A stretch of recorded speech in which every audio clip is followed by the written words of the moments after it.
آج آپ میں وہ ترنگ نہیں ہے، کوئی انرجی ڈاؤن کیوں ہے آپ کی؟ میں بیمار ہو گیا تھا کافی، تو ابھی کرونا میں کورونا سے پورا ریکور نہیں کیا آپ نے؟ پوری طرح ریکور، میرے لنگس جو ہیں وہ ڈیمیج ہو گئے تھے کافی۔ اللہ آپ کو صحت دے، لیکن ابھی کوئی علاج وغیرہ جاری ہے؟ روبہ صحت ہے، علاج جاری۔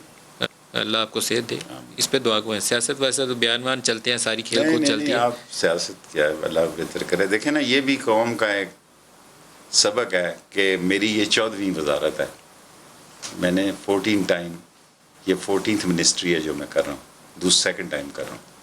مجھے اس ملک میں ایک ٹیکہ نہیں ملا اور مجھے نے فوج نے ٹیکہ لے کر دیا۔ اب بتائیں غریب آدمی کا کیا عشر ہوگا؟ اس پیسے میرے پاس لاکھوں روپیہ میرے پاس ہے اور مجھے ٹیکہ نہیں ملا، پھر فوج نے ٹیکہ لے کر دیے۔ جس ملک میں یہ عالم ہو معاشرے کا کہ بندہ مر رہا ہو اور ٹیکہ جو ہے 2 لاکھ کا، 1 لاکھ کا، وہ 5 لاکھ کا، 10 لاکھ کا بھی ملتا تو لے جاتا، لیکن لوگ ڈرتے ہیں پیسے کی امید سے۔ معاشرے کا انحطاط اس جگہ پہ آ چکا ہے کہ ایک شخص جس نے 14ویں دفعہ وزارت میں تھا، ایک ٹیکہ نہیں ملا اس ملک میں۔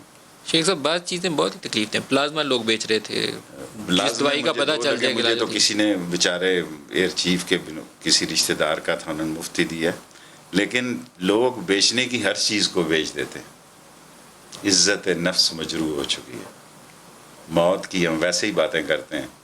اور ایسا کیوں ہوا شیخ صاحب؟ ایسا کیوں ہو رہا ہے؟ معاشرہ تباہ و برباد ہے۔ مسجد کے مولوی سے لے کے میں کہتا ہوں محلے کا، جو کیا آپ سے عرض کروں، میں تو بڑی مایوسی کے عالم سے گزر رہا ہوں۔ لوگ جو ہیں، آپ روز ٹی وی پہ نہیں دیکھتے بیٹے نے ماں کو قتل کر دیا، کوئی معاشرہ ہے؟ لوگ ٹی وی پہ نہیں دیکھ رہے کہ باپ نے 3 بچیوں کو، 4 بچیوں کو زہر دے دیا۔ یہ معاشرہ کہاں چلا گیا ہے؟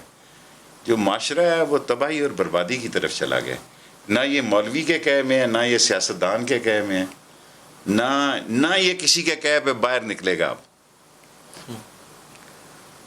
جو یہ سمجھے بیٹھے ہیں کہ لوگ ہمیں واہ واہ واہ کر رہے ہیں، آپ دیکھیں لوگ بھی ان کے ساتھ کیا کریں گے۔